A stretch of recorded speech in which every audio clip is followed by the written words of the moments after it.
저는 소개만 하고 물러갈 건데요. 박찬욱 감독님께서 나오셔서 여러분들과 함께 최동원 감독님, 배우 유준열 씨, 김태리 씨와 함께 영화 외계인 2부에 대해서 또 외계인 전체에 대해서 한번 이야기해 보도록 하겠습니다. 자, 환영하실 준비되셨나요? 네! 그러면 박찬욱 감독님과 최동원 감독, 유준열, 김태리 배우 모시도록 하겠습니다. 뜨거운 박수로 환영해 주시면 대단히 고맙겠습니다. 최동원 감독님, 네, 배우 유준열 씨, 배우 김태리 씨, 그 다음에 우리 특별히 오셨습니다. 박찬욱 감독님 큰 박수 부탁드리겠습니다. 네, 그럼 박찬욱 감독님께서 워낙 진행도 잘하시기 때문에 앉으셔서 이제 인사 말씀부터 재밌게 해주시면 대단히 고맙겠습니다. 네, 알겠습니다. 예, 안녕하세요. 예, 반갑습니다. 재밌게 보셨어요? 네! 저는 어떻게 그 시간이 잘 안 맞아가지고 1부는 저기 LA에서 봤어요. 미국에서 일하던 시절에. 그리고 또 2부는 또 시간이 안 맞아서 이 영화 색버전을 하는 그 회사의 그 시사실에서 따로 봤습니다. 정석영 작가하고 같이 봤는데 하긴 1부를 볼 때도 미국인들, 한국인 교포들 섞인 LA 극장에서 정말 모두 환호하면서 웃고 떠들면서 재밌게 보았고 2부는 단둘이 봤지만 아무도 없으니까 또 저희끼리 막 떠들면서 막 마음껏 웃고 제일 재밌게 보셨네요. 그래서 석영 작가는 끝나고 나니까 막 그 제일 처음 하는 말이 이렇게 많은 그 인물들을 좀 이렇게 하나도 허투루 보내지 않고 하나하나 다 이렇게 잘 다뤘는지 작가로서 정말 감탄스럽다. 많이 배우고 간다. 그런 이야기를 하더라고요. 저도 똑같은 생각을 했어요. 이렇게 영화를 각본을 쓰거나 연출을 할 때 그게 참 어려운 부분이거든요. 주인공들을 이렇게 세심하게 들여다보고 그들에게 캐릭터를 부여하고 그런 일은 누구나 이제 신경 써서 하는데 조연들 이 영화는 특히 또 주조연이 구별되기 어려운 그런 앙상블 영화잖아요. 근데 이런 많은 사람들을 다루다 보면은 각본을 잘 쓰더라도 또 찍어놓고 나면 편집에서 누군가는 희생되기 마련이고 그래서 하나하나 잘 모두를 이렇게 보살펴주기가 참 어려운데 그런 면에서 이 영화의 성취는 정말 감독의 기량이 아주 물이 오르는 것 같은 그런 경지를 보여준다고 생각을 했습니다. 여기 이 두 분뿐 아니라 기억나는 배우들, 캐릭터들이 정말 많잖아요. 이 사람들을 다루고 생각하면 제가 영화를 볼 때는 정말 한 90분짜리 영화처럼 훅 지나가 버렸는데 물어보니까 2시간이 넘는 영화더라고요. 그래서 이렇게 빨리 지나가 버렸나 하는 생각을 했지만 또 복기를 해보니까 이 많은 인물들을 이렇게 하나하나 잘 다루었는데 이게 2시간 남짓 가지고 되는 이야기인가 하는 게 이 사람들 다 다른 거 생각해보면 한 3시간짜리 영화 정도는 되어야 이렇게 할 수 있을 텐데 어떻게 이걸 2시간 조금 넘는 시간 동안 해냈는가 하는 또 그 정반대의 감탄이 나왔습니다. 그래서 오늘 이야기는 인물들을 어떻게 창조하고 그들을 이렇게 골고루 잘 표현을 해냈는지 그것에 관한 이야기부터 감독님한테 한번 들어보고 싶습니다. 네, 먼저 지금 대한민국에서 제일 바쁘신 박찬욱 감독님이 GV를 해주셔서 너무 감사하고요. 일부 개봉했는데 별로 이렇게 변변치 않은 성적을 내고 있을 때 박찬욱 감독님이 힘내. 2부 열심히 하는데 사람들한테 많이 보여주고 얘기도 많이 들어. 그렇게 먼 곳에서 전화해 주셨을 때 너무 감사했었어요. 이제 그 시나리오를 쓸 때 이게 저의 문제인지 전 데뷔할 때부터 시나리오 써서 들고 왔더니 이거는 만들 수 없다라는 얘기를 많이 들었어요. 그래서 이유가 뭔가요? 그랬더니 제 데뷔작이 한국 랜턴은 범죄의 재구성이라는 영화인데 주인공이 5명인 영화를 만들 수 없다는 거예요. 그때 뭔가 큰 의심을 가지기 시작했어요. 보통은 2명이 주인공인 영화들이 거의 대부분이었고 주인공이 5명이라는 건 약간 B급이거나 좀 보기 어렵다라고 생각을 했었어요. 근데 우리가 세상을 살다 보면 다 제가 주인공, 그러니까 모두 다 본인이 주인공이라고 하고 살아가고 있고 어쩌면 영화에 나오는 인물들도 다 그들이 다 자기 인생의 주인공들이라고 생각한다면 5명의 인물이 나와서 드라마를 끌고 가더라도 그것 또한 어떤 영화가 되지 않을까라는 생각을 했었죠.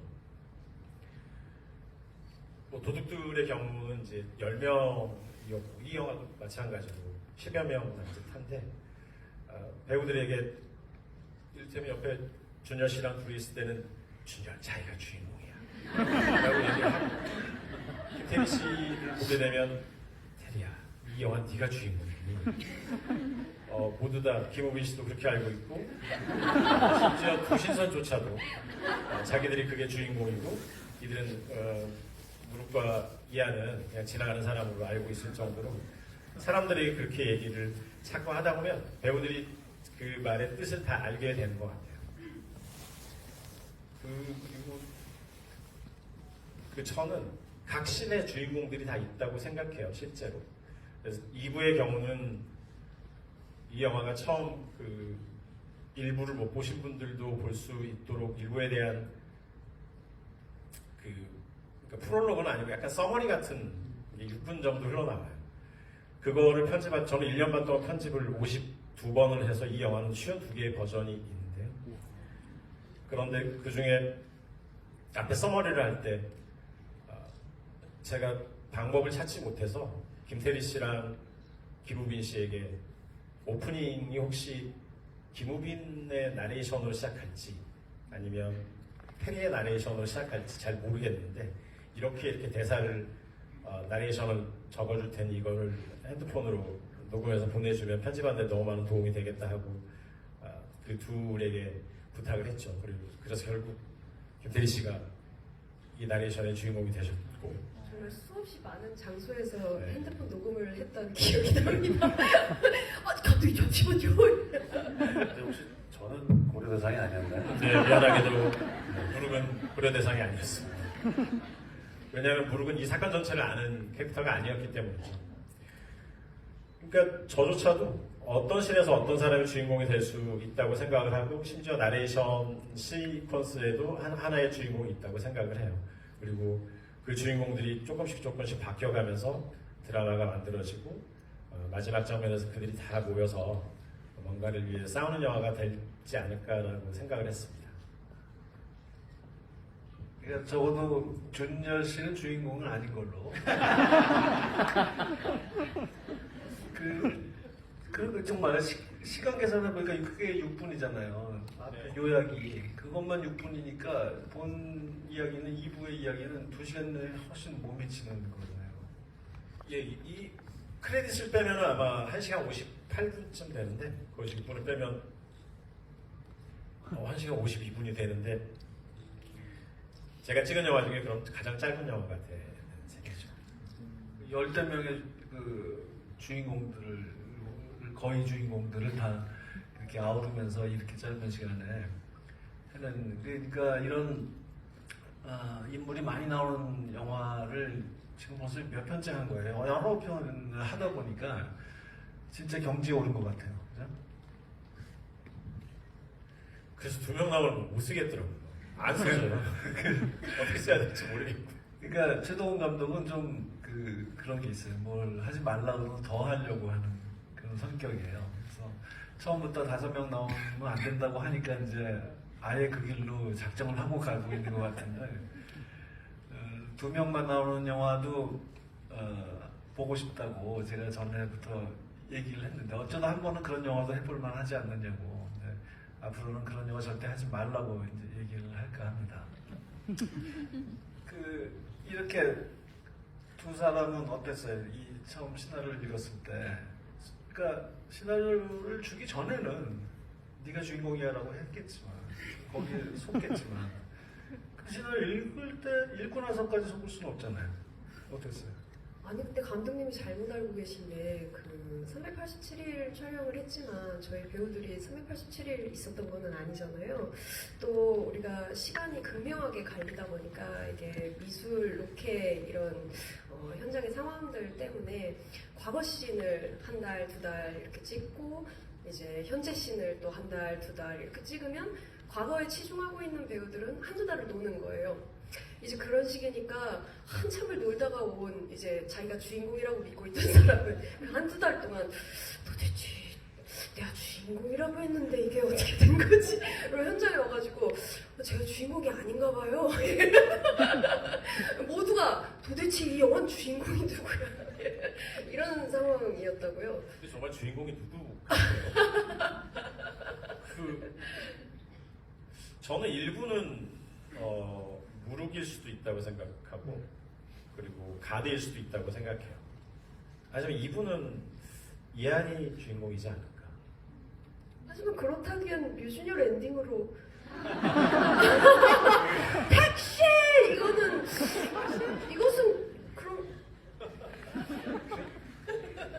네, 그렇죠. 그러니까 이게 비밀인데요. 시작은 김태리 씨로 하고 엔딩은 여기 계신 분으로 하고 하면서 두 분 다 주인공인 거죠.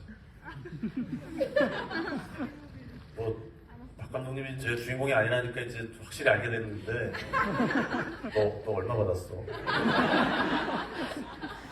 그거 듣고 보면은 뭐 주인공도 아닌데 그 정도 받았으면 된 것 같기도 하고. 이쯤 되니 정말 궁금해지네. 이 엔딩 원래 각본이 이랬어요? 네, 제가 감독님은 당연히 아시겠지만 제가 택시라는 대사를 너무 좋아하게 된 게 존 카사베츠 영화의 내용에서 성별만 바꾼 글로리아를 너무 좋아하는데 그 영화에 아주 멋있는 주인공이 택시라고 하는 장면이 나와요. 그걸 제가 98년에 보고 택시에 꽂혀서 그 단어에 그래서 이 영화의 엔딩은 무룩이 택시라고 부르는 것으로 끝을 내야지라고 아예 생각부터 하고 있었어요. 왜냐면 무룩이 주인공. 근데 영화 끝나고 나니까 막 걱정이 되는 거예요. 돈도 없지, 무릎이는.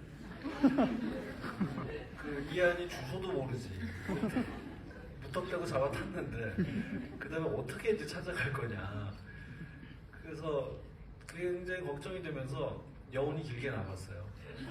그래서 이 도사니까 그래도 아무리 얼치기 도사라고는 하지만 이제 눈을 떠서 진짜 도사가 됐는데 영화 끝날 때는 그러니까 아마 그 특별한 능력으로 어떻게든 찾아갔겠지 하고 그 찾아가는 과정을 막 상상을 해보게 되더라고요. 택시 기사 아저씨하고 시비 붙고 그래가면서 우여곡절 끝에 어떻게든 찾아가는 그런 과정을 막 상상하게 돼서 굉장히 재밌는 결말이었던 것 같습니다. 그 장면에 그 시나리오도 있어요.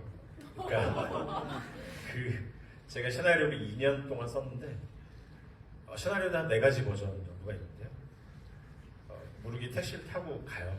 말씀하신 대로 택시 기사와 엉뚱한 싸움을 벌이고 가고 있는데 무룩이 시간의 문을 통과한 이후에 남아있던 두 신선이 우리도 갑시다 해서 가고 그 택시로 탕 떨어져서 3명이 유치장에 갇히는 그런 씬도 쓰긴 했는데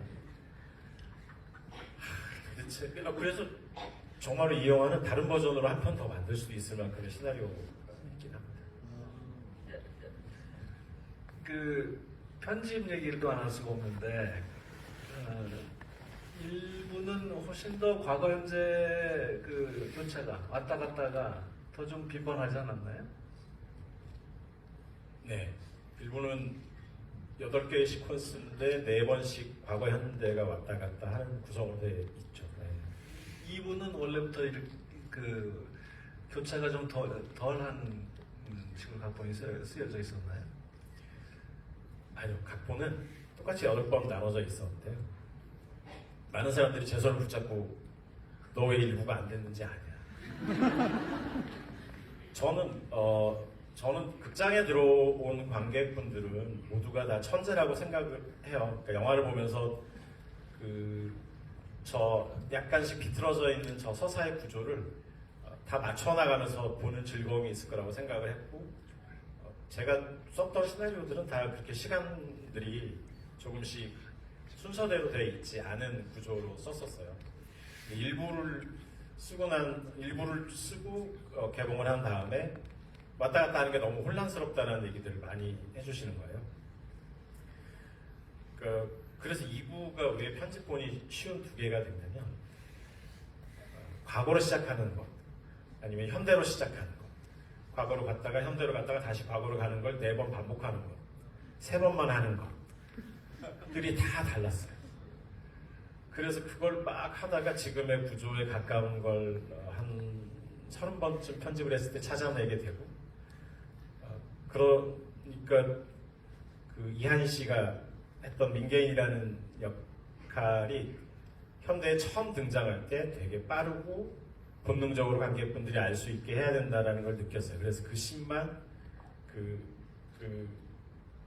족자에 걸린 능파를 보면서 조상님하고 그 씬을 재촬영을 했어요. 원래는 다른 씬이었고 그거는 한 서너 개의 씬이 거쳐서 이제 그 과정이 드러나게 되는데 그냥 하나의 씬으로 재촬영을 하루 만에 저희 사무실 지하에서 하고 그렇게 해서 이 구조를 만들어내게 된 건데, 저희 연출부 친구들은 감독님 죽더라도 과거와 현대가 다시 4번 반복돼야 됩니다.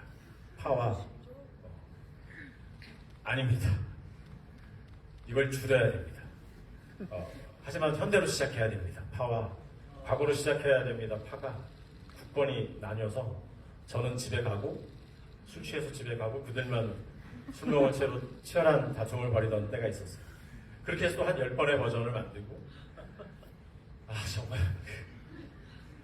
근데 이분은 확실히 일부처럼 그 시간을 넘나드는 과정은 좀 더 적긴 하지만 이게 아마 제가 해보면서 찾았던 가장 몰입이 잘 되고 좀 적재적소의 배우들이 등장하고 드라마가 이어져 가고, 그래서 배우 그 역할들에 대한 궁금증이 조금 커지는 방식이었고 이것으로 선택하게 됐죠.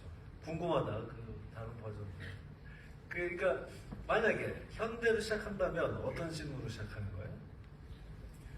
현대로 시작한다면 이한희 씨에게 어떤 할머니가 찾아옵니다. 민계인에게. 맞아. 주인공이 또 있어요?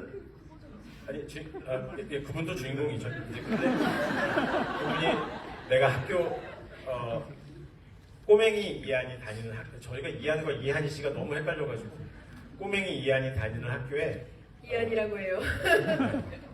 어떤 할머니가 가드를 보게 되는데 자기가 어렸을 때 자기 동네에 살았던 사람이에요. 차가 있었고 차가 말을 하고 자기가 그 남자를 되게 좋아했었고 그런데 아직도 살고 있다고 그 민계인에게 찾아와서 차를 마시면서 조사를 해보라고 부탁을 합니다. 그래서 민계인이 학교로 가서 가드와 제가 누구 이모인데요 이러면서 접근하는 일부의 장면이 그것 때문에 쓰여진 건데 그렇게 시작하는 거예요. 현대가. 그 장면도 재미있었지만 그 장면의 문제는 그래서 그 장면 삭제되고 다시 족자를 보는 걸로 다시 재촬영을 해서 넣었는데 그 장면의 문제는 일부가 너무 반복된다는 거예요. 그래서 그게 아마 오늘이 이제 1월이 됐으니까 재작년에 가을에 한참 하다가 담배를 제가 1년 반을 끊었다가 편집실 문을 박차고 나가서 담배를 다시 피면서 큰일 났다. 그러면서 고민할 때의 그 이야기입니다.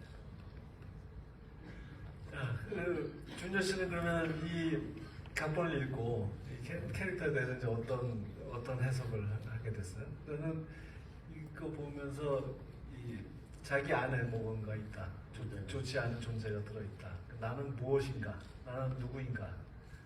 그런 그 깨달음 그리고 이제 그 딜레마 뭐 이런 것들이 굉장히 중요하게 다뤄지던데 네. 어떻게 봤어요?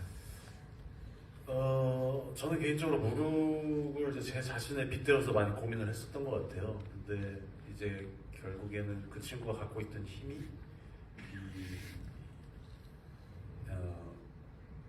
다 영화를 보셨으니까 그 이제 가드의 힘을 빌어서 도산으로 또 하고 그랬었는데 이게 이제 힘이 다 빠져나갔단 말이죠. 그랬을 때 제가 할 수 있는 것들이 뭐가 있을까 고민을 했는데 저는 이게 사실은 뭐 예술을 뿐만 아니라 뭐든지 할 때 재능이 먼저냐 노력이 먼저냐라고 했을 때에 드는 고민들 의구심들이 있었어요. 그 저는 재능이 더 중요하다라고 생각했던 사람이었던 것 같아요. 암묵적으로 그냥 물론 밖에다가는 우리가 노력하면 된다라고 하지만 저는 그 재능이 없다는 어떤 그런 스스로에 대한 컴플렉스랄까요? 그런 고민거리가 있었는데 이 영화를 만나고 무릎을 만나면서 재능과 노력이 이 경중을 어떻게 따질 수 있을까에 대한 고민들을 많이 했던 것 같아요. 지금도 사실 답은 못 내리겠는데 그럼에도 불구하고 많은 용기는 얻었던 것 같아요. 무릎을 보면서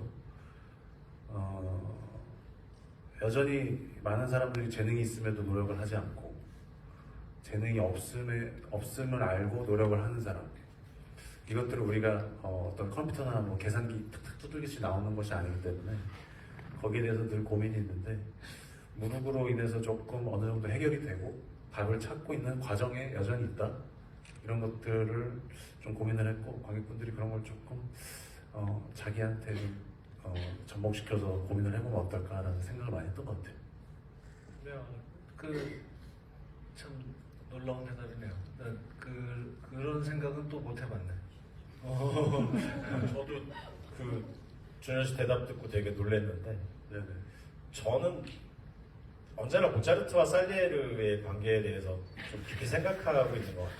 그래서 어떤 인물은 모차르트 같고 어떤 인물은 살리에르 같다는 생각을 하고 시나리오를 좀 쓰는 경향이 있는데 그 타짜 때도 고니는 모차르트 같은 인물이고 아비는 좀 살리에르 같다는 생각을 하고 썼거든요. 그러니까 그 재능까지는 아니지만 뭔가 그런 거에 대한 환상이 있나 봐요. 대범한 사람, 좀 흔들리지 않는 사람. 근데 그거는 역시 도둑들을 쓸 때도 이번에는 그 마카오박이 모차르트 같은 사람이고 그 뽀빠이가 살리에르 같은 사람이었던 것 같아요. 그러니까 나도 그런 고민을 하고 실제로 영화 감독을 하면서도 어쩌면 영화를 찍을 때나 이렇게 양복 입고 여기 이렇게 있지 영화를 안 찍을 때는 나는 어떤 숨어 있는 사람인가라는 고민을 하게 되고 좀 우리가 무릎 얘기하다가 여기까지. 그러면 이번에 무릎한테는 그런 모차르트, 살레이르 두 가지 모습이 다 있는 인물이었던 거네요. 여전히 무릎을 모차르트라고 생각하고 쓴 거죠. 또 어떤 한 순간에 나는 모든 것을 다 잃었는데 어떤 그런 걸 가지고 있잖아요. 얼치기 도사라는 어떤 뭐라 그러지? 컴플렉스? 그러니까 본인이 별로 노력을 하지 않았는데 이 능력을 얻은 거예요. 그러니까 누가 준 거죠, 실은. 그래서 자기 안에 무의식 속에 나는 별거 아니야 라는 게 있어요. 그래서 오히려 더 떠버릴 수도 있고 그런 게 있는데 마지막에 모든 게 끝나고 나는 누가 준 걸 받아서 이 행세를 하고 있었구나 라고 생각하고 그 가드집 앞에 기차가 엎어지고 돌무더기 안에 딱 묻혔을 때 나는 진짜 아무것도 아니야. 그 돌무더기에 있었을 때 진짜 추웠죠. 그 얘기가 반은 스티로폴이고 반은 진짜거든요. 그때 이 무르기라는 캐릭터가 어쩌면 그것이 없이도 나는 정말 괜찮은 도사일지도 몰라라고 하는 그런 우리도 가끔씩 중요한 순간에 느낄 수 있는 그런 깨달음을 얻고 그가 진짜 부채에서 칼을 꺼내서 싸우게 된다라는 게 이제 어쩌면 모차르트에 대한 저의 환상이나 판타지가 프랑크입니다. 나는 준열 씨 연기 중에 2부에서 제일 좋았던 거는 그 시작 부분에 이한이 이제 막 그 싸우고 난 자리에 와서 그 시장에 장터에 와서 나무 만지면서 고양이 털 보고 이렇게 갔구나 뭐 이러고 그 잡지를 이렇게 찾는 거 있잖아요. 그런 거기가 제일 좋았어요. 뭔가 이게 얼치기 같기도 하고, 그러니까 뭐 아무것도 모르면서 아는 척하는 것 같기도 하고, 그 남들은 보지 못하는 눈을 가진 굉장한 그 통찰력을 가진 사람이 큰 노력을 기울이지 않고도 쓱 보면 이렇게 그걸 그렇게 의시될 것도 아니고 그냥 자연스럽게 이거구나 이런 그런 캐릭터라는 게 한눈에 딱 잡히더라고요. 근데 이게 재밌는 게 아까 이야기 연장 같기도 한데 늘 우리 뭐 감독님은 이제 미국에서도 작업을 하시고 한국에서도 있으니까 이게 어떤 문화 차이일 수도 있지만 우리는 이제 늘 겸손에 대한 이야기들을 주로 하게 되고 미국은 이제 자기 것을 어떻게 세련되게 보여주느냐 이렇게 쇼오프라기보다는 그런 거에 고민이 있는데 이상한 지점이 있는 게 제가 굉장히 겸손하게 어떤 태도나 이런 행동들이 자연스럽게 나올 때 제 속에는 나는 재능이 많은데 라는 생각이 들 때가 있어요. 반대로 막 이렇게 저 이런 것도 했고 저런 것도 했어요 라고 얘기할 때는 속마음은 사실 난 되게 지금 부족한데 저 사진전도 하고 있어요, 뭐 이런 거. 아시나요? 지금 사진 개인전 하고 있어요. 네. 근데 그게 이제 그런 어떤 복잡 미묘한 감정인 것 같아요. 겸손할 때 내가 정말 겸손해서 할 수 있는 얘기가 있고 겸손하면서 스스로는 이 겸손해서 뭔가 지고 싶거나 여기에 눌리지 않고 나 스스로에 대한 어떤 자존감이나 이런 것들을 갖고 있고 싶은데 한편으로는 막 떠벌리고 다닐 때는 나 그 정도 아닌데 라는 생각이 오히려 속에 드는 거예요. 무르기 어떤 그런 인물이었던 것 같기는 해요. 이렇게 내가 막 줄절절 떠벌리고 뭐 있는 체 하지만 사실은 어떤 내 고민이나 그녀에 대한 생각이나 이런 것들이 그 안에 있기 때문에 그게 허풍으로 좀 재밌어 보이지 않을까? 라는 생각이 좀 있었던 것 같아서 그런 어떤 왔다 갔다 하는 재미가 제 자신에게도 있고 무르기에도 좀 표현된 것 같아요. 테리 씨는 자기 캐릭터 어떻게 처음에 해석하고 계획을 짰어요? 일단 처음 읽을 때는 이한이라는 단독 캐릭터는 좀 잘 못 봤었던 것 같아요. 전체 캐릭터들 쫙 읽히고 그 흐름 속에서 너무 부드럽게 이렇게 이어지는데 그래서 감독님의 그 이야기에 막 신나서 이렇게 합류하다가 에헤? 하고 제가 이한이가 돼버렸는데 아이쿠 이제 막 너무 어려워지는 거죠. 뭐가 가장 어려웠냐면 이 친구가 인간같이 느껴지지가 않는 거예요. 너무 멋있달까? 네, 그래서 거창하고 멋있고 그래서 감독님한테 계속 이한이는 인간적이었으면 좋겠어요. 인간적인 아이로 만들어주세요. 계속 이런 찡찡거림을 하면서 또 많이 얘기도 많이 하고 또 그런 부분들 어디 더 찾을 수 있을까 막 이런 고민들도 했던 것 같아요. 근데 이제 한 달 됐을까? 이제 곧 2부를 제작 발표회 하고 나서였던 것 같은데 이제 2부 인터뷰들을 준비를 해야 되니까 이한이에 대해서 이한이의 어떤 목적 이런 것에 대해서 이제 설명을 해야 되는데 그게 이한이의 가장 중요한 캐릭터 포인트니까. 근데 이게 암만 해도 어떤 단어를 찾자면 사명 같은데 이 사명이란 단어를 아무리 해도 쓰고 싶지가 않은 거예요. 왜냐면 왜냐면 저는 배우로서 연기를 할 때 굉장히 직관적으로 좀 연기를 했단 말이에요. 상황 속에서 이 아이가 이렇게 저렇게 자라왔으니까 이런 부모가 있었고 이런 친구가 있었고 이런 과정 속에 놓여 있었으니까 이 아이는 이런 선택을 했구나. 이런 선택을 하는 아이구나. 이런 생각으로 그 중간중간에 구멍들을 메꾸면서 이렇게 좀 연기를 했었는데 이거를 다 모아놓고 보니까 이 사명이란 말밖에는 이게 설명이 안 되는 거예요. 그래서 감독님한테 감독님 근데 제가 이 말로 이 이한이라는 캐릭터를 표현하고 싶지가 않다. 어떻게 생각하시냐라고 여쭤보니까 감독님이 그런 말씀을 해주셨어요. 청춘인 것 같다. 이한이가 그렇게 어떻게 보면 인간 같지 않은 어떤 그런 비상식적인 어떤 그런 생활 속에 놓여 있어서 굉장히 대단하고 또 지구도 구하고 막 그런 것처럼 보이지만 사실 이제 갓 20살이 된 아이 아닙니까? 그런 아이가 자기만 알고 있는 자기만 알고 있는 비밀을 가지고 나만이 해결할 수 있는 어떤 일을 마음속에 품고 그렇게 세월을 살아온 거예요. 예. 그런 어떤 청춘 그런 걸로 이해를 하니까 너무 딱 이해가 되더라고요. 그래서 어떤 거창한 사명 같은 것이 아니라 그 나이의 아이가 할 수 있는 어떤 그런 생각일 수 있겠구나 하는 생각을 하면서 좀 놀라운 지점이었던 것 같아요. 요거는 이제 촬영하면서는 느끼지 못했던 거고 뒤에 이제 감독님과 얘기하면서 왔던 지점이에요. 특히 2부에서는 이한 테니스 연기가 전체적으로 너무 의젓하달까?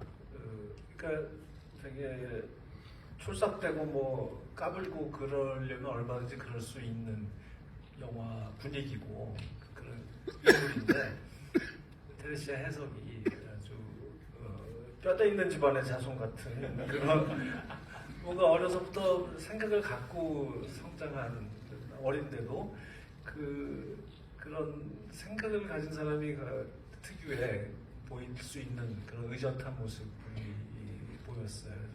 말할 때도 그렇고 전체적으로 이 영화의 그 과거 속 인물들이 좀 대사를 각본도 그렇고 대사를 연기하는 사람들도 그렇고 TV 사극 드라마의 그 흔한 그런 말투도 아니면서 현대식 말투도 아니고 아주 적당하게 이렇게 점잖고 의젓하고 조금 한국식의 운치나 해학도 있고 말할 때 그 장단도 있고 운도 맞추고 그렇게 그런 것으로 참 잘 쓰여졌고 배우들도 적당한 템포로 다 잘 한 것 같은데 특히 테리 씨의 대사가 저는 특히 그렇게 느껴졌습니다. 오늘 이 두 분만 나왔지만 여기 나온 그 훌륭한 배우들에 대해서 언급 안 할 수가 없는데 감독님이 한 명 한 명 조금 짧게 좀 얘기 좀 평가라고 하긴 그렇고 코멘트를 좀 해주시죠. 염정아, 조우진 두 분부터 해볼까? 염정아 씨는 저랑 영화를 3편이나 이제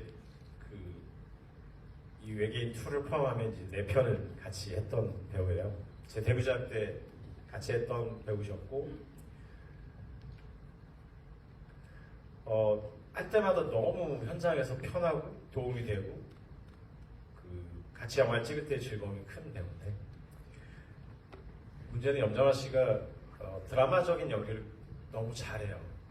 그런데 그분에게는 코미디의 재질이 있습니다. 그래서 모차르트. 타고났죠, 염정아 씨. 그래서 염정아 씨한테 염정아 씨가 물어봐요. 감독님 이거 웃기자고 한 거야? 아니야. 절대 웃기자고 한 거야. 이 사람은 원래 그런 사람이다. 이런 사람이 있나? 이러면서 있지. 이 사람은 신설이잖아. 아 그렇지. 신설은 이렇게 해도 되지. 그러면서 본인은 코미디를 안 했다고 우기는데 약간씩 핀트가 안 맞고 남들보다 조금 더 과장돼 있고 자기 자신의 생각이 언제나 맞다고 생각하고 있어요. 그래서 정아 씨랑 작업을 할 때 너무 즐겁고 테리 씨도 그렇지만 정아 씨도 촬영하면서 하고 있으면 옆에서 그 자기 차에 안 가 있고 옆에서 이렇게 꾸벅꾸벅 졸면서도 옆에 반드시 있어요. 그러니까 이 현장에 꼭 나는 주인처럼 있고 싶어라고 생각하는 아주 그런 게 좀 있는 것 같아요. 아니 진짜로 왜 여기서 졸고 있는지 제가 이유는 알 수 없어요. 옆에 또 조우진 씨는 그 옆에서 책을 보고 시나리오를 읽고 있어요. 저희가 촬영한 지 11개월이 되고 있는데 시나리오를 읽으면서 이러고 읽고 있어요. 진짜입니다. 그래서 우진 뭔가 시나리오에 새로운 게 있나 봐. 그랬더니 이게 정아 누나랑 옆에서 연습을 좀 하고 와야 될 것 같아요. 근데 저는 조우진 씨가 너무 좋아서 이 영화 찍기 전부터 김유성 선배한테 저 조우진 배우랑 술 한번 먹고 싶은데 소개시켜달라고 해서 같이 맥주를 먹고 그리고 꼭 이 배우랑 같이 해야지라고 일을 하게 됐어요. 그러니까 악당 조우진 씨가 하는 악당 진짜 끝내주잖아요. 근데 악당도 잘하지만 그 우스꽝스러운 역할도 되게 잘하는 거예요. 근데 저는 우스꽝스러움을 너무너무 높은 단계의 연기라고 생각하거든요. 그것은 대충 우스꽝스럽게 하면 우스꽝스럽게 여겨지지 않고 거기에는 천연덕스럽고 시치면 뚝 떼고 가야 되는 그 좀 내공이 필요하다고 생각해요. 조은희 씨는 근데 말이 좀 느린 편이에요. 그래서 언제나 우진 조금만 더 제발 대사할 때 숨 안 쉬어줬으면 좋겠어요. 이러면서 정말 어느 누가 코미디가 너무 과한 게 아닌가요? 라는 질문이 있는데 저는 적정선에서 저의 이성의 끈을 놓지 않고 갑옷으로 철저히 무장한 채 이 영화를 찍으려고 했는데 그 두 배우만 앞에 있으면 무장해제가 돼가지고 약간 저는 이상해지는 것 같아요. 김우빈 씨도 이 제3의 주인공이죠. 나 이번에 참 조우진 씨가 이성계가 왕이 됐냐고 묻는 건 좀. 그래서 정말 거기. 그러니까 이걸 고려시대로 한 이유는 이 영화를 저는 복식을 좀 자유롭게 하고 싶었어요. 조선시대 복식은 언제나 많이 보는 거니까. 그래서 고려시대 때 복식을 연구하고 그 복식대로 입으면 좀 더 배우들도 편할 테고 그리고 실제 그 고려의 문화 이런 게 너무 좋더라고요. 보면 볼수록. 근데 일부 상영을 하고 나서 옷이 중국식이라는 거예요. 아니 근데 이 고려 옷 그대로인데. 그러니까 저희가 고려 옷을 잘 모르니까 그게 마치 중국식이라고 생각을 하나 보더라고요. 그러니까 그럴 가능성이 있는데. 그리고 두 번째 이유는 꼭 그 대사를 하고 싶었어요. 그러니까 조선이 건국되기 전해쯤에 벌어진 일이어서 아마 그 민초들에게는 이성계가 왕이 될지 고려가 망할지 말지가 되게 궁금한 시대여서 현대로 왔을 때 딱 그 대사 한마디만 쳐도 이제 관객들이 그냥 재빨리 이해할 수 있게 하려고 미리 준비해온 대사. 그런 생각이 들었어. 다른 영화에서 1980년대 인물이 23세기에 떨어졌는데 제일 먼저 하는 질문이 전두환이 대통령이 됐어요? 이런. 그거랑 똑같습니다. 네, 그렇죠. 예, 그리고 다음 김우빈? 김우빈 배우는 인연이 너무 깊죠. 이 전에 하려고 했던 영화에 같이 하려다가 조금 일이 생겨서 미뤄지고 그래서 반드시 우빈 씨랑 같이 하고 싶다. 어떤 역이라도. 그래서 우빈 씨가 작은 역이라도 하겠다고 그래서 처음에 가드는 작은 역이었어요. 시나리오를 쓸 때. 그런데 우빈 씨가 점점 건강이 회복되고 저 액션도 좀 할 수 있을 것 같은데 그러면 액션도 또 계속 쓰고 그러다 보니 가드의 역할이 커지게 된 거예요. 근데 가드는 좀 심심하고 재미없잖아요. 너무 우직하고 아까 테리 씨가 얘기한 대로 사명이 너무 강한 캐릭터니까 제가 그런 캐릭터만 써서 너무 재미없을 것 같아서 썬더라는 캐릭터를 다시 만들어서 1인 2역을 하면 재밌지 않을까 해서 하게 된 거고 제가 우빈 씨가 했던 장면 중에서 가장 좋아하는 건 이들 모두가 다 현대로 갔는데 무릉만 다시 그 병단장에 남아있을 때 썬더에서 나와가지고 무르게 하면서 이마를 때리는 장면이 있어요. 저는 그 장면을 너무 좋아하고 지금도 후회하는 건 한 대 더 때리게 할 걸 라는 생각이 들어요. 근데 그게 실제로 때려야 그 소리가 나거든요. 근데 준현 씨가 우빈 씨보다 나이가 많죠. 오늘도 제가 누구라고 얘기 안 하겠어요. 그래서 네가 그랬더니 제가 오늘보다 살짝 맞춰야 돼. 네가 많아? 그거를 오늘도 난 들었어요. 같이 했던 배우한테. 오빈 오빠가 워낙 어른스럽게 보이니까. 다른 그렇지. 다 달리 얘기하면은 나 애 같았다는 걸. 뭐 이렇게 이거 말해. 무슨 얘기하고 있었죠? 그러니까 자기가 맞는 장면이 좋았다고. 한대 더 맞았으면 더 좋았을 거라고 생각하고요. 이제 이 영화를 찍을 때 제가 너무 어려웠던 장면은 이 모든 일이 끝났어요. 이제 썬더는 비행선을 타고 우주로 하바를 다 끌고 우주로 갈 거고 이 모두는 다 헤어지는 장면인데 그 장면을 찍기 한 달 전부터 도대체 어떻게 찍어야 될지를 모르겠는 거예요. 왜냐면 너무 평범한 장면이 되어버릴 것 같은 거죠. 그러니까 썬더는 그냥 걸어가고 그걸 보고 있다가 저런 게 나타났어. 우리 1억을 계속 찍으면 그 장면도 되게 평범해지고 제가 열심히 찍으면 찍을수록 너무 심파적인 장면이 나올 것 같은 거예요. 그래서 이제 그 고민의 시작은 김우빈 씨 걸어가는 거에서부터 시작이 됐는데 그거를 마치 하나의 큰 이미지처럼 만들어서 뮤직비디오는 아니지만 뮤직비디오적 방식을 차용해서 그 씬을 찍어야지라고 생각했을 때 너무너무 행복했고 그 장면을 찍을 때 염정아씨 이렇게 날아가는 거 찍고 아주 힘들게 찍고 조우지 씨 날아가는 거 찍고 자기 날아가는 거 되게 수월하게 찍고 그리고 김우빈 씨가 음악에 맞춰서 걸어가는데 이게 뭔가 이 각각의 인물들의 밸런스가 맞아간다는 생각이 들기 시작했죠. 그때 처음 느꼈어요. 아, 김우빈 씨가 모델이었구나. 그러면 이거 누구는 언급하고 누구 안 하면 어떡하지 이거? 빨리 해야 돼. 재빨리 해야 되겠네요. 또 누구 남았죠? 소지섭 우성수. 의사일란. 이게 등장인물이 많은 영화 찍다 보면 이제 이런 문제가 나고 소지섭 씨는 잘생겨서 멋있어서 캐스팅했습니다. 실은 소지섭 씨는 이전에도 뭔가 제가 어떤 작품에 같이 하려고 했었는데 그게 잘 안 됐었어요.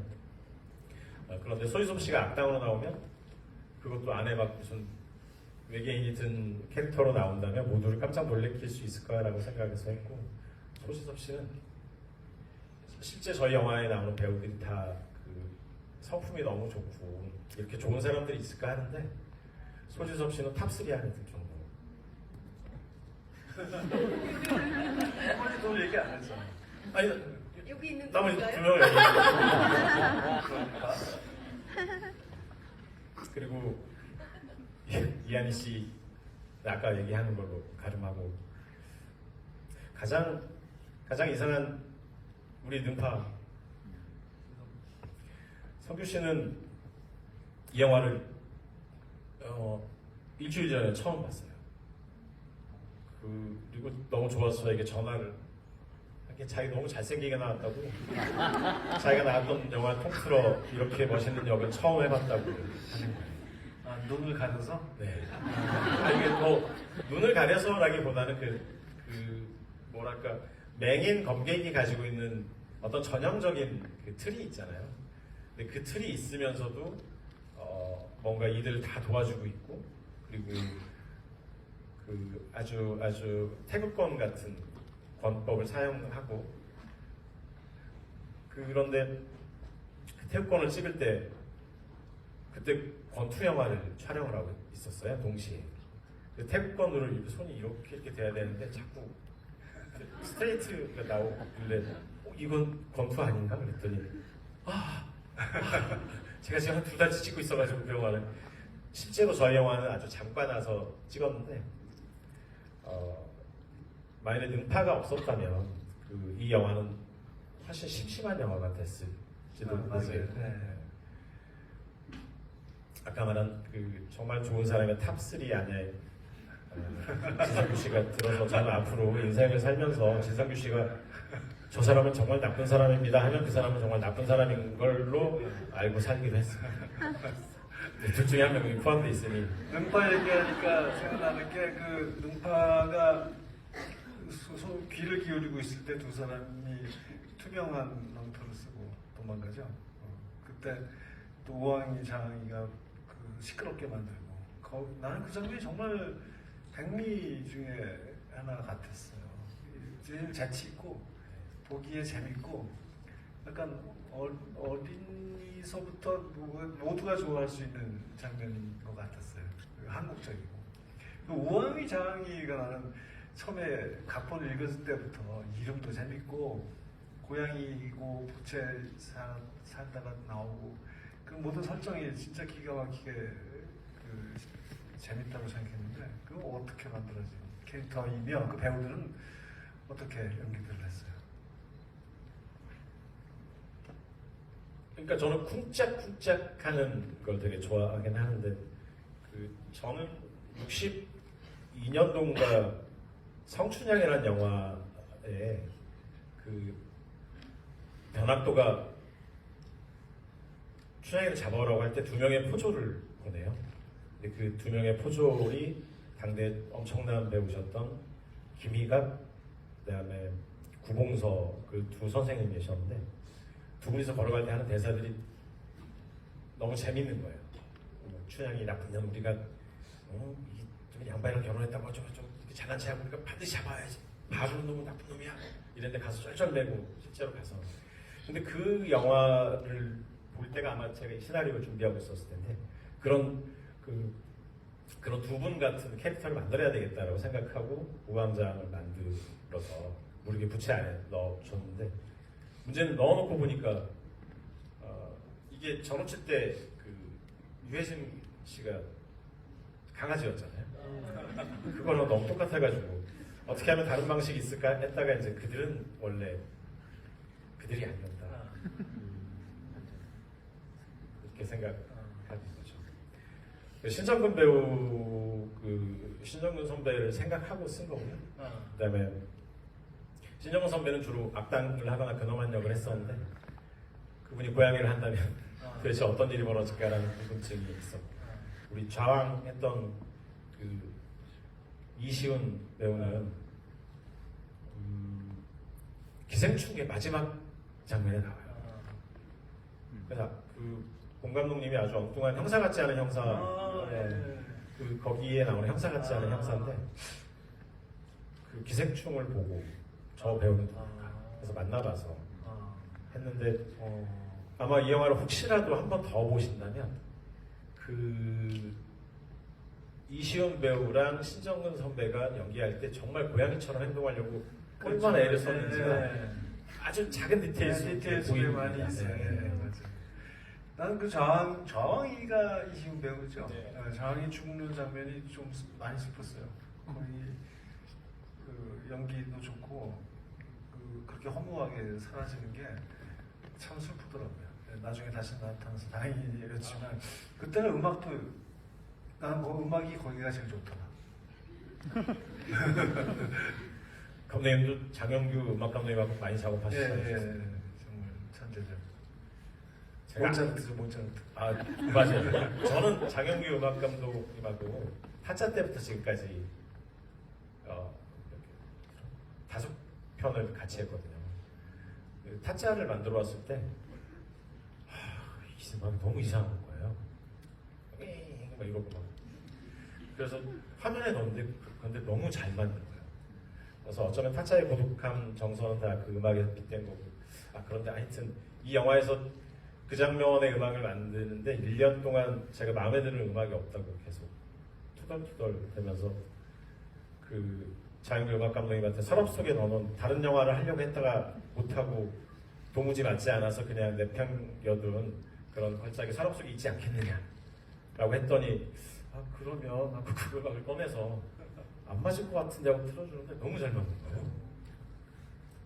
그래서 그 곡을 수정하고 해서 만들어진 곡이고 아마 이 영화는 좌왕이 느닷없이 그 조각조각 날려서 바람에 흩어질 때 이 영화는 드디어 조금씩 그 뭔가 숨겨둔 베일을 벗는 듯한 인상을 주고 싶어서 거기에 큰 드라마틱한 정서보다는 그러니까 거기서 슬픔을 관객들이 느끼길 바라진 않았어요. 그냥 저 뭐지? 라거나 이제 저러면 어떻게 되는 거야? 라거나 저러면 좀 불쌍한데? 라거나 그 정도의 감정만 네, 근데 느꼈으면 좋겠다는 저항이 생각이 표정이 들어요. 그냥 뭐랄까 좀 어이없어하는 듯한 거 그런 얘기가 너무 좋아가지고 그게 오히려 슬펐어요. 우리 얘기는 이 정도로 하고 이제 여러분 궁금하신 것 좀 들어봐야 되겠다. 자, 질문 있으시면 저기 한 분이 하나만 질문하기.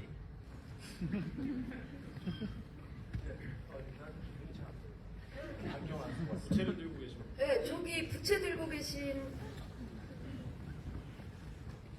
안경을 안 쓰고 왔네. 네, 오늘 외계인 2부 정말 재밌게 잘 봤고요. 오늘 이게 부채가 제가 외계인 1부 보고서 그때 이벤트로 당첨됐던 우왕 좌왕이 그려져 있는 부채입니다. 예. 그 2부를 보면서 약간 궁금한 부분이 있었는데 1부에서는 그 민계인 이제 고모가 그 아이들 둘이 이제 대화를 하는 방을 지나갈 때 그냥 이렇게 엿듣다가 그냥 그 이모 지나간다 하면서 이렇게 지나가는 장면이었는데 2부에서는 방에 들어와서 이제 아이들하고 대화를 하는 장면으로 약간 내용이 그게 바뀐 건지 아니면 어떤 영화적 그 요소를 위해서 약간 설정이 약간 수정이 된 건지 좀 궁금했습니다. 그 장면은 원래 일부에서 이모 지나간다 하고 방에서 아이들이 얘기하면 다시 쓱 와서 기대해서 보는 장면까지 다 찍었었는데 그 이후에 저희가 이모 지나간다 뭐 하는 일부에 나오는 똑같은 쇼트 컷을 집어 넣어서 편집을 했는데 그 부분이 좀 길다라는 얘기들을 하는 거예요. 그래서 근데 정말 정확히 보신 게 일부와 약간 내용이 다른 쇼트지만 약간 이 정도는 영화적 허용 정도로 넘어갈 수 있지 않을까. 그리고 어쩌면 금방 말씀하신 대로 이런 질문이 나올 수도 있겠는데 생각했는데 정말 딱 그 질문이 나옵니다. 딱 걸렸네. 에헴 다음 질문. 저기 손을 들고 계신 네 계단 옆에 검은 옷 입으신 영광입니다. 저는 최동원 감독님께 질문 드리겠는데, 감독님은 이야기를 쓰실 때 가장 먼저 이제 고려하시는 게 뭔지 궁금합니다. 그게 캐릭터인지 아니면 어떤 이야기적 요소인지. 네. 와, 되게 어려운 질문인데 곰곰이 생각하고 좀 솔직하게 말씀을 드리면 그냥 첫 번째 느낌 같은 걸 되게 중요하게 생각하는 것 같아요. 그러니까 외계인 같은 경우는 그 사람들의 머릿속에 뭔가 내가 알고 있지 않은 어떤 게 주입됐다면 어떤 일이 벌어질까라고 첫 번째 생각이 들었지만 그걸 가지고 이야기를 만들기에는 조금 어떻게 발전해야 될지 저도 잘 모르는 거예요. 그러면 일단 저는 그냥 한 일주일 정도 아무 생각 안 하고 있거든요. 그렇다면 이제 그때는 캐릭터를 구상하는 게 좀 저에게 도움이 되는 경향이 있어요. 그래서 그 외계인이 데려다 키우는 아이를 생각하고 그 다음에 과거에서 월치기 도사 한 명이 뭔가를 찾으러 헤매는데 그것이 이 현대에서 벌어진 일의 스토리의 여파로 과거에서 그것과 마주친다면 이제 이런 식으로 그 생각을 하게 돼요. 처음에는 어떤 아이디어가 있으면 그 아이디어를 발전시켜줄 캐릭터를 먼저 생각하게 되고요. 저 같은 경우는 그리고 시나리오를 이제 쓰기 시작할 때는 그렇게 캐릭터를 열심히 생각하지 않고 스토리를 위주로 쓰는 편인 것 같아요. 그리고 촬영을 할 때는 스토리를 별로 생각하지 않고 캐릭터만 찍는 것 같습니다.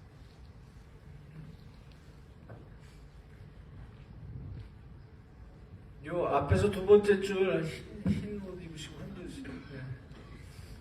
안경 쓰시고.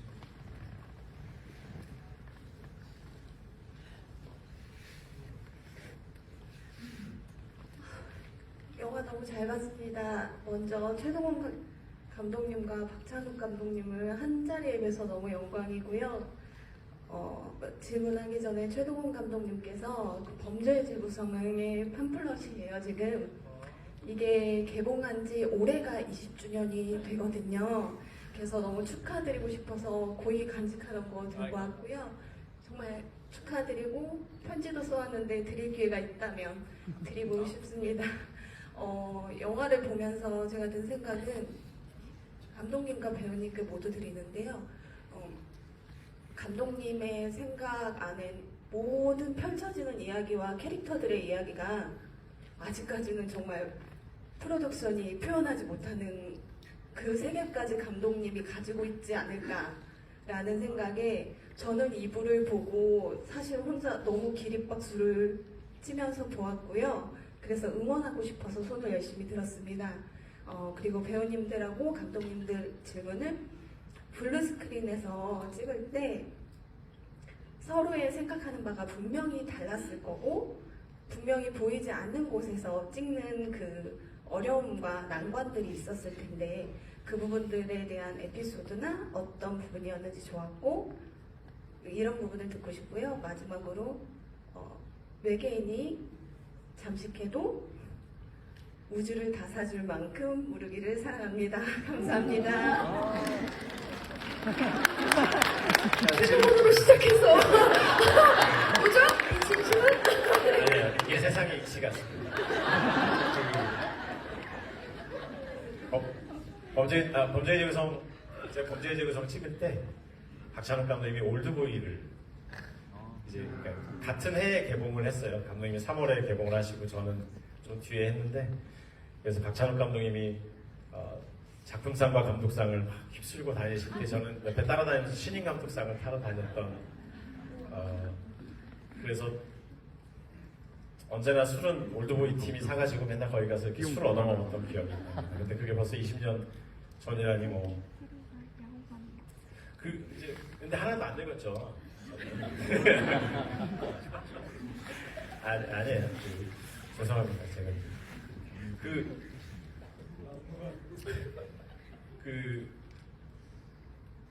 그러니까 저는 그렇게 생각해요. 그러니까 미국에서 아카데미상을 주는 게 아마 정식 명칭이 예술공학 아카데미에서 주는 거예요. 그러니까 미국 사람들은 아주 옛날부터 영화가 예술이기도 하지만 그것은 테크놀로지라는 걸 알았던 것 같아요. 근데 이제 저 같은 경우는 영화과를 나오지 않았고 영화 학교 아카데미라는 곳에 가서 영화를 배울 때 그때 처음으로 카메라를 켜는 법을 배웠어요. 근데 그때의 느낌이 아직 지워지지 않거든요. 너무 경이로운 거예요. 그 안에서 막 촤 돌아가는 소리가 너무 아름답고. 그러니까 그러면서도 저한테 나는 너무 테크놀로지를 모르는 거 아닐까? 그런 것도 좀 있었어요. 근데 그러다가 그 전우치라는 영화를 찍으면서 너무 흥미롭고 묘한 세계, 그러니까 그 판타지는 리얼리즘의 반대에 있지만 리얼리즘이 주지 못하는 그 우리 마음속에 있는 이상한 걸 찾는 것 같아요. 근데 거기에 테크놀로지가 있어야 되고 점점 그 테크놀로지를 조금 더 막 해보고 싶다는 생각이 들었죠. 그래서 이제 블루스크린 앞에 선 이 두 분은 어떤 에피소드가 있으셨나요?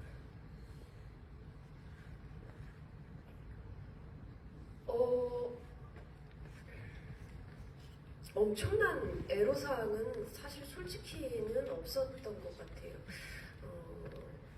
일단 여쭤보면 감독님께 대충은 어떤 그림들이 상상이 되니까 그 상상되는 걸 충분히 집중하고 몰입해서 하려고 했고, 그리고 당연히 어떤 그 물질 어떤 그런 것들이야 제가 어떤 식으로 구현될지 정확하게는 몰랐지만 어떤 방향성이라던가 그런 것들은 충분히 설명으로 집중하고 연기할 수 있었던 것 같아요.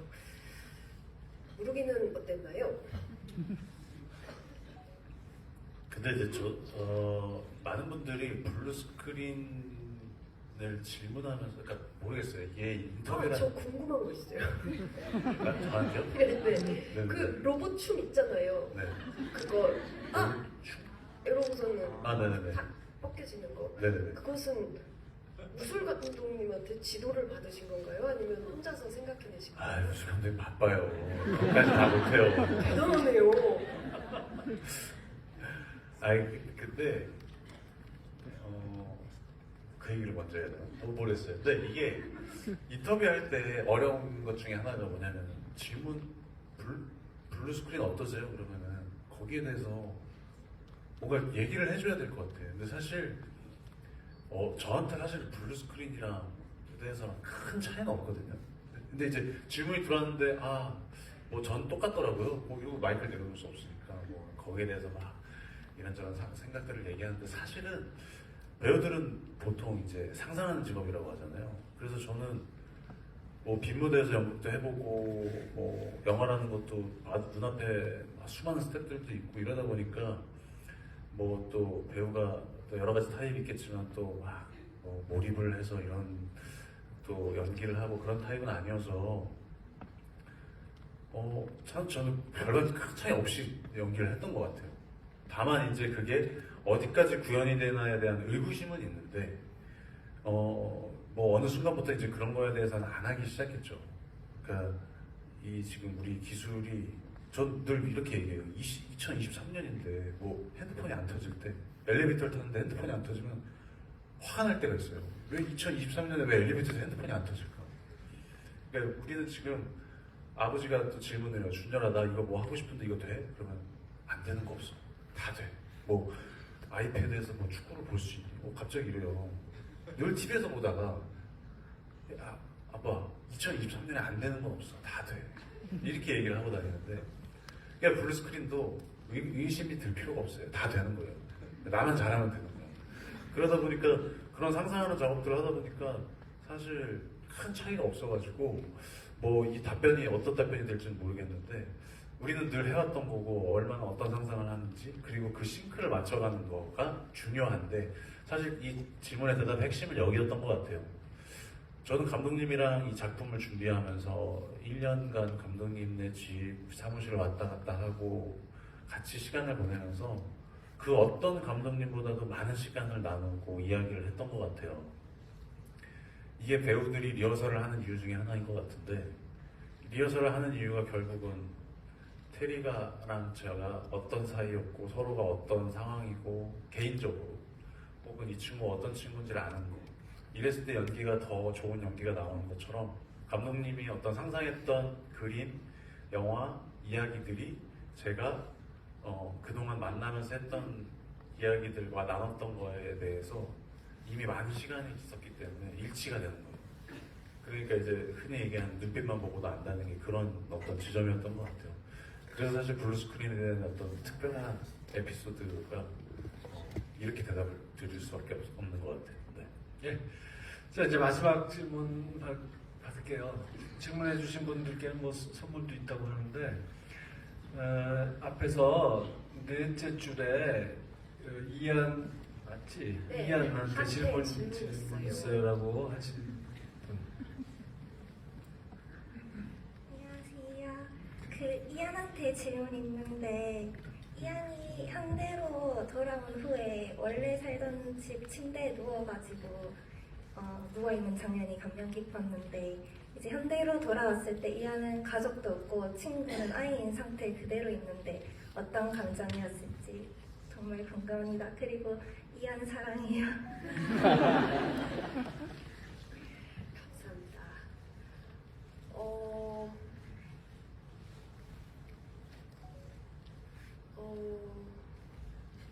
모르겠어요. 그 모든 것이 끝난 이후에 이 친구한테 남은 것이 어떤 감정일까? 저는 개인적으로는 사실 그 장면에 원래는 감독님이 나레이션을 넣고자 하셨었어요. 그래서 그 나레이션을 같이 한번 생각을 해보자고 굉장히 오랜 시간 이제 고민을 하셨고 저도 다른 일들을 하면서도 생각날 때마다 이렇게 감독님한테 보내고 감독님 어떻다 저렇다 얘기하고 막 이랬었고 제가 보냈던 나레이션의 한 버전에 이런 게 있어요. 모두가 떠났고 나는 이제 혼자 있고 침대는 나의 몸보다 훨씬 작아져 있네. 그리고 이제 무엇을 해볼까? 못 마친 학교를 가볼까? 이런 나레이션을 썼었는데, 그러니까 그런 느낌이었던 것 같아요. 좀 희망적으로 끝내고 싶었던 그런 생각이 있었고, 뭔가 너무 쓸쓸하게만은 끝나지 않았으면 좋겠다 그런 생각을 했던 것 같아요. 하지만 그 쓸쓸함을 우리의 택시가 메꿔주지 않았습니까? 그래서 충분히 너무나 만족하는 결말 엔딩인 것 같아요. 그러니까 아니 왜 이렇게 길게 얘기하나 했어? 그냥 내 생각한 거 아니었나 싶어요. 왜냐면 이한이 한 번 나오고 저 한 번 나오고 다시 이한이 한 번 나오고 그거는 이제 서로를 생각했다는 것 같아. 그래서 내가 간 거거든. 자꾸 뭘 이렇게 강요를 하는지 모르겠는데. 제3자의 안에 들어가야 되는데. 지금 테리 씨 얘기는 나에서 여러 가지 생각했는데 다 헛수고 됐다는 거. 결국 유준열 택시로 다 잡아먹겠다는 거. 그 두 가지인 것 같아요. 자, 그 긴 시간 여러분 경청해 주셔서 고맙습니다. 제 3자 의견 한번 들어보세요. 아니 후배 감독이 선배 감독님이 그만 딱 끝내시기 때문에. 어차피 마지막이잖아요. 네, 저는 마치 지구를 구한 것 같은 아주 엄청난 일을 해내고 난 다음에 모두가 다 자기 갈 곳으로 돌아가고 헤어졌어요. 그리고 나서 테리 씨가 굉장한 우울감과 허탈감을 가지게 했었던 것 같아요. 그리고 그것을 이미 과거로 돌아간 무릎도 똑같이 가지는 걸 보여주고 싶었어요. 기억나십니까? 우리가 영화 촬영 중에 이게 멜론가요? 물어봐서 아니 멜론은 아닌 것 같아 라고 할 때 두 분 다 되게 좋아하셨잖아요. 근데 이게 그러니까 그 허탈감 때문에 또는 그것이 그리움으로 바뀌게 되고 그렇게 해서 무릎으로 하여금 다시 이한이 살고 있는 이 세계로 다시 넘어오게 만드는 힘은 그런 허무함, 허탈감이었던 것 같습니다. 예, 잘 들었습니다. 자, 이제 한마디씩 마지막 인사하고 물러갑시다. 시간이 어떻게 흘러갔나 모르게끔 너무 즐거운 시간이었고요. 시간만 된다면 그냥 밤새 수다 떨고 싶지만은 이렇게 아쉽게 끝나게 됐네요. 여러분들 오늘 영화 재밌게 보셨고 또 GV도 즐겁게 보셨다면은 꼭 주변 분들한테 좋은 말씀으로 홍보 한마디씩 부탁드리겠습니다. 새해 복 많이 많이 받으시고요. 다른 자리에서도 또 만나 뵐 수 있으면 좋겠어요. 감사합니다. 네, 또 오늘 먼 걸음 해주신 박 감독님 덕분에 영화에 대해서 조금 더 깊이 있게 얘기할 수 있는 기회가 있어서 너무너무 좋았고 사실 이런 기회가 사실 흔치가 않아요. 영화에 대해서 우리가 고민했던 것들을 아주 깊은 곳에 있는 것까지 다 얘기하기가 아까도 말씀드렸다시피 인터뷰라는 게 사실은 어떤 한정된 상황 속에서 우리가 주고받아야 되는 거기 때문에 근데 우리는 지금 이 시간을 영화에 대해서 깊이 이야기하고 싶은 분들이 와서 이제 함께 이야기를 하다 보니까 너무 행복했던 것 같습니다. 외계인 2부 많이 사랑해 주시고 또 많이 응원해 주세요. 고맙습니다.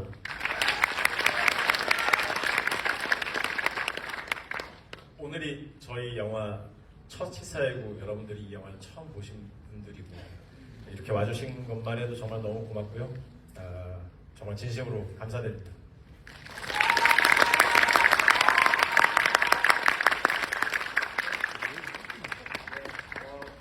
유익한 시간 되셨나요? 네, 너무 짧아서 아쉬우셨죠? 그리하여 저희가 앞으로 2번의 주의를 더 계획하고 있으니까 오늘 사실은 질문하시려고 손드신 분들 되게 많았는데 기회 못 드려서 죄송하고요. 다음번 또 기회를 한번 잘 노려서 참석해 주시면 감사하겠습니다. 오늘 참석해 주신 우리 박찬욱 감독님 다시 한번 감사드리고요. 우리 수동 감독과 두 배우 큰 정리의 박수 부탁드리고 안전히 돌아가시면 되겠습니다. 마지막으로 한 가지 당부드릴 말씀은, 자, 오늘 택시 얘기 되게 많이 나왔는데, 아직 개봉이 일주일 남았습니다. 엔딩에 유준열 씨가 돌아간 택시를 외친다는 거는 조금만 참으셨다가, 재밌게 혼자만 간직하셨다가, 일주일 정도 지난 다음에 적당히 이렇게 풀어주시면 될 것 같고요. 그 외에 뭐, 유준열 씨가 원래 얼치기인데 알고 봤더니 뭐, 가드의 에너지 때문에 이렇게 됐다는 둥, 등등등, 많은 이야기들 오늘 추억으로 간직하시고 일주일 후에 살살살 푸시면 되겠습니다. 스포일러 조금만 주의해 주시면 대단히 고맙겠습니다. 그러면 저희 물러가겠습니다. 안녕히 들어가세요. 고맙습니다.